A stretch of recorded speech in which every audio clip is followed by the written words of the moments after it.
അഹമ്മദാബാദ് വിമാന ദുരന്തത്തിൽ air India വിമാനത്തിന്റെ ബ്ലാക്ക് ബോക്സിന് സാരമായ കേടുപാടുകൾ ഉള്ളതായി റിപ്പോർട്ട്. വിവരങ്ങൾ വീണ്ടെടുക്കാൻ ബ്ലാക്ക് ബോക്സ് വിദേശത്തേക്ക് അയച്ചേക്കും. അമേരിക്കയുടെ നാഷണൽ ട്രാൻസ്പോർട്ട് സേഫ്റ്റി ബോർഡിന്റെ സഹായം തേടാനാണ് സാധ്യത. വിമാനത്തിന് സാങ്കേതിക പ്രശ്നങ്ങൾ ഉണ്ടായിരുന്നില്ലെന്ന് Tata Sons chairman N Chandrasekaran വ്യക്തമാക്കി.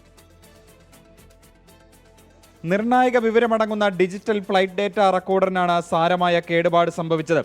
എയർക്രാഫ്റ്റ് ആക്സിഡന്റ് ഇൻവെസ്റ്റിഗേഷൻ ബ്യൂറോയുടെ ഡൽഹിയിലെ ലബോറട്ടറിയിൽ ബ്ലാക്ക് ബോക്സിൽ നിന്നുള്ള വിവരം വീണ്ടെടുക്കാനുള്ള ശ്രമം പരാജയപ്പെട്ടിരുന്നു.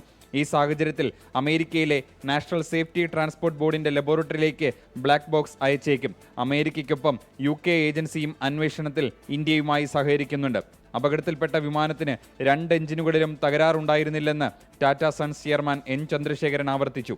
വലത് എഞ്ചിൻ 2025 മാർച്ചിൽ സ്ഥാപിച്ചതും ഇടത് എഞ്ചിൻ 2023 അവസാനം സർവീസ് ചെയ്തതുമാണ്. പൈലറ്റുമാർ പരിചയസമ്പന്നരായിരുന്നുവെന്നും ചെയർമാൻ പറഞ്ഞു. ദുരന്തത്തിൽ മരിച്ചവരുടെ DNA പരിശോധന പുരോഗമിക്കുകയാണ്. 210 പേരെ ഇതുവരെ തിരിച്ചറിഞ്ഞു. ഇതിൽ 187 പേരുടെ മൃതദേഹം ബന്ധുക്കൾക്ക് കൈമാറി. അപകടത്തിൽ കൊല്ലപ്പെട്ട മലയാളി രഞ്ജിത നായരുടെ DNA ഫലം ഇതുവരെ പുറത്തു വന്നിട്ടില്ല. രഞ്ജിതയുടെ സഹോദരൻ അഹമ്മദാബാദിൽ തുടരുകയാണ്. 24 ഡൽഹി.